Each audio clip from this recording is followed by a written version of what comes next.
Dear friends, today we will study about energy. That already we have discussed the energy, its SI unit and its other unit that already we have discussed. Now we are planning to study the different types of energy that are being useful to us. As already studied that energy is the capacity of doing work. So now we will study about the types of energy. There are various types of energy that are being studied: heat energy, light energy, chemical, electrical, hydroelectric, nuclear, mechanical. So there are many types of energy. Now we will discuss some of the most important energy concept, that is mechanical energy. Now, of all the different types of energy, we find that mechanical energy is one of the most important energy. So we will discuss in detail about the mechanical energy. So first, by definition, the energy possessed by a body due to its state of rest or its state of motion. Means whether the body is in the state of rest or is it in motion. For both the aspect you can study mechanical energy. Now remember, if the body is in motion, the energy possessed by it is called kinetic energy, and the potential energy is because of its rest position. Means potential energy is the energy possessed by a body due to its rest position. Now, so we see that the mechanical energy are of two types: due to motion and due to state of rest. First, we will discuss about its kinetic energy. Kinetic energy, as already discussed, kinetic energy is the energy possessed by a body due to the motion of an object or the motion of a body. But remember one thing: if numerically it is defined, then it is the work done by the opposing force to bring a moving body to rest. Means it is the amount of work done. Kinetic energy is nothing but it is a amount of work done that a moving body require to completely come to the rest. So work done by an opposing force to bring a moving body to rest is its kinetic energy. Let us take some example of kinetic energy. A car moving hands of a clock, or anything, any object that is moving possess kinetic energy.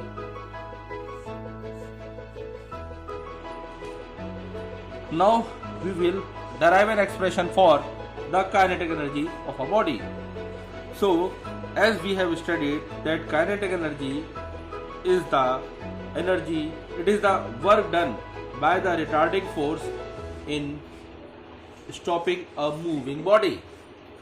If a body is moving and by applying proper retardation we just try to stop the body, that is the kinetic energy. Or simply you say a retarding force and the displacement produced by the retarding force. So as we know, retarding force is equal to mass into acceleration, ma, where a is the acceleration, m is the mass of the body, and on applying the brakes a displacement v square upon 2a is produced, which is directly taken from the third equation of motion.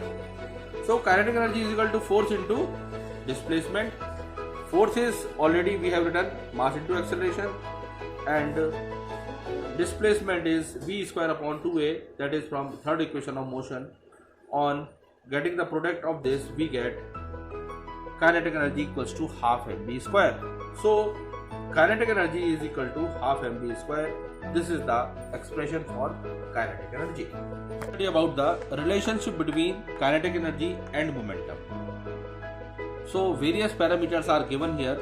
So the relation between kinetic energy and momentum is most important because both are directly depend upon mass and velocity. Kinetic energy is also directly depend upon mass and velocity, as well as momentum is also. The product of mass and velocity. So both have the same parameter. So what is the relationship between this kinetic energy and momentum? As we know, kinetic energy is equal to half mv square and momentum is equal to mass into velocity. So we take the term velocity from this v is equal to p, means momentum, upon mass, and substitute this value in equation number 1. On substituting, we get kinetic energy is equal to half m v. V is replaced by p upon m, and on solving we get kinetic energy is equal to p square upon 2m, which can be rewritten as p square is equal to 2mk. So this is the basic relation between kinetic energy and momentum p. Now we will study one more important theorem, that is work energy theorem, that is related to this chapter. So work energy theorem studying is important because force is mass into acceleration and displacement is equal to v square minus u square upon 2a. If you solve it, a will be cancelled and displacement is equal to v square minus u square upon 2a. If you solve it, a will be cancelled and we will get half m v square minus half m u square. According to the definition, change in kinetic energy. This we see, this is final kinetic energy, Ke final minus Ke initial, I. So change in kinetic energy, final kinetic energy minus initial kinetic energy, and that is equal to work done, or you say final kinetic energy, final Ke minus initial is equal to work done. That is already according to the theorem says change in kinetic energy. Change in kinetic energy means final minus initial, and that is equal to work done. So this is done. As we have already studied about the various types of energies, so already we have discussed that mechanical energy is the most important energy, and it is of two types. One is kinetic energy and potential energy. Whenever we discuss about energy, only two things are always studied at most. One is kinetic energy and the potential energy of the body. As we have already stated that kinetic energy is the energy due to its motion. So as we know, motion is of three types: translational, rotational and vibrational. Therefore, the kinetic energy, according to on the basis of motion, it is also classified as translational kinetic energy, means energy possessed by body when body is traveling in a straight line. Rotational kinetic energy means when it is traveling in a circular motion, and vibrational when it is vibrating, producing to and fro motion.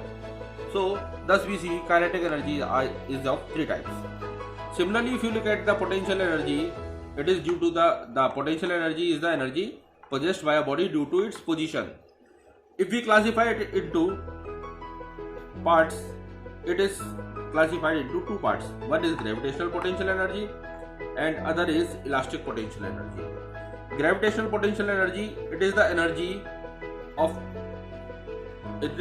possessed by a body due to the position of the body with respect to the center of the earth. Here gravity is considered, and for the consideration of gravity, you remember this, the center of earth is taken into account.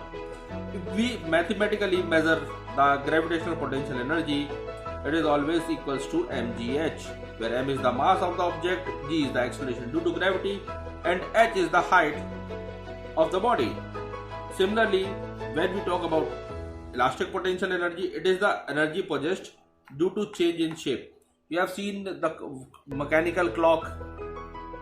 When you put the key, you find that the key is actually storing the energy, and that stored energy is being utilized according to the use.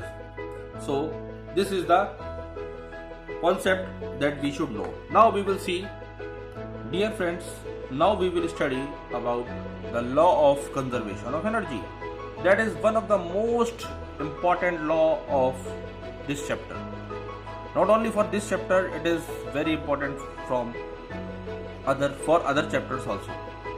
So first we want to understand what is law of conservation of energy.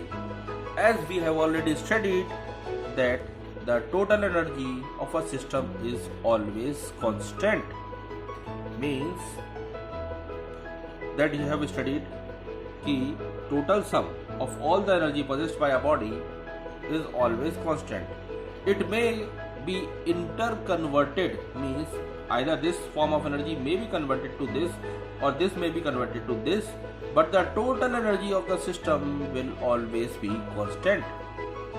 So in order to prove this, we should know that the total energy is equal to the sum of kinetic energy plus potential energy. So for this, we take a ball and at a height of h that we have been writing here, the height of A is h, a ball is dropped from this point and it is observed at A, B and C. 3 points are it is being observed to check whether the total energy of the system is same or it may be different. Let us see. For that, let us take point A. Since a ball is dropped from here, its initial velocity will be 0. So initial velocity will be 0 means kinetic energy is 0 in this case. And potential energy is equal to mgh. M is mass of the ball, g is the gravity and h is the height of point A with respect to ground. So the total energy of this system at point A will be equal to the sum of potential energy plus kinetic energy. And mathematically it is found that 0 plus mgh is equal to mgh.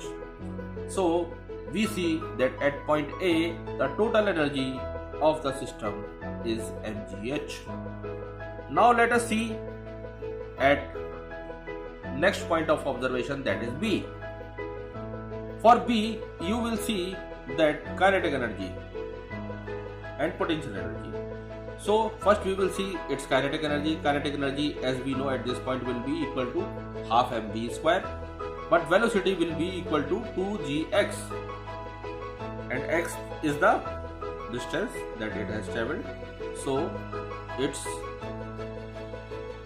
velocity has been changed from 0 to this distance, and that is equals to v square is equal to 2gx. On solving we get mgx. X is the height. This is from here to where. This point is called x. Now we see about the potential energy. Potential energy is equal to mgh. So m is constant, g is 9.8 and h is equal to here h minus x, because it has already travelled a distance of x meter. Since it has travelled from h distance, it has travelled only x distance. So the remaining distance is with respect to ground is h minus x. That we have written here h minus x. Now the total energy on solving mgx will be cancelled and mgh. So at this point also we see that at point B the total energy that was at A is same. Now we observe the point at C, that is at the ground, just before reaching the ground. So since the height h is 0, therefore its potential energy at C point will be 0, and kinetic energy is here is equal to half mv square, where v square is equal to 2gh, and by substituting v square is equal to 2gh, we get kinetic energy equals to mgh, and in such case the total energy is again mgh. So thus we see the total energy of the system at 3 different points, at A, at B and at C, all are same. Thus it is a mathematical proof of law of conservation of energy.